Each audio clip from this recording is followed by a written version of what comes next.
A recent article published by the Grayzone reports on Steph Curry's business ties and financial investments in technology companies connected to former Israeli military intelligence personnel.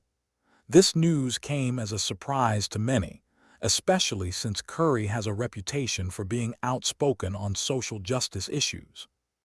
Endorsement deals with major companies like Chase, Rakuten, Fanatics, J.P. Morgan Chase, Callaway Golf, CarMax, Panini, Google, Subway, Brita, and Simplicity apparently have not been enough for him. Investment in Zafran Security, a tech startup led by former Israel Defense Forces operatives, has also been added to the portfolio, further expanding Curry's range of business ventures. What is more surprising is not that an NBA superstar can be politically inconsistent or even hypocritical, but that many people still have not come to terms with a deeper reality.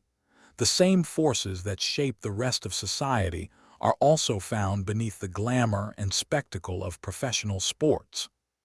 The NBA generated a record $11.3 billion in revenue during the 2023-24 season, continuing its strong post-pandemic recovery. At the same time, the 30 teams in the league are worth about $132.8 billion altogether, showing how massive and valuable the league has become globally. Every aspect of the league, from the games themselves to the players and the branding, is organized to maximize revenue.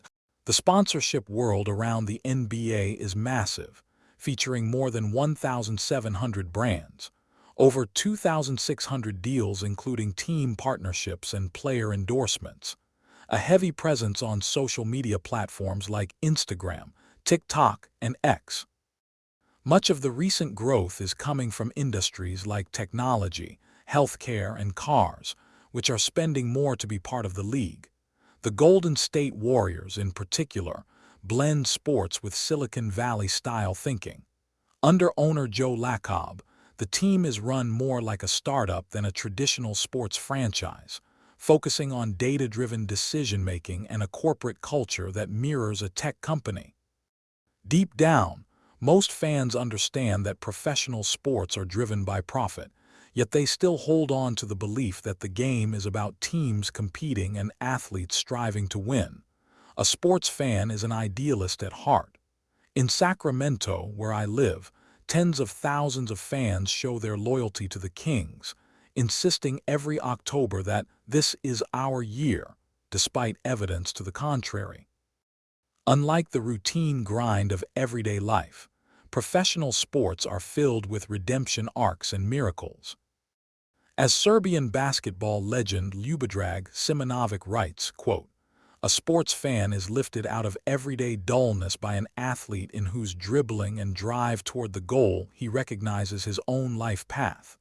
What an adventure for a person who exists like a tiny grain, mercilessly tossed by the winds of history, who, by identifying with the unattainable, seeks to reach his own social worth." End quote. Professional athletes may start out like the fans who follow them, driven by a love of the game. Early in their careers, they are much like a young Jedi guided by values such as service and balance. But as success grows, so do the pressures of fame and the fear of loss. That's when Emperor Palpatine-like figures step in, whispering, "Why just play the game when you can own it?" Just like Anakin Skywalker, who sought more control and certainty, Steph Curry likely sees good reasons behind each new corporate deal, security for his family and his future. However, the shift from Anakin to Vader happens slowly. Eventually, one might find themselves presenting as a voice for social justice, while simultaneously investing in entities connected to systems of apartheid. In professional sports, the capitalist system reduces everything to profit.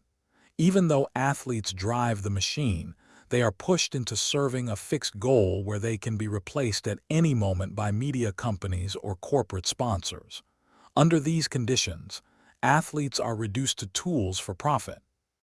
If this is simply how profit-driven sports work, why act shocked when a superstar follows that logic to its harshest conclusions?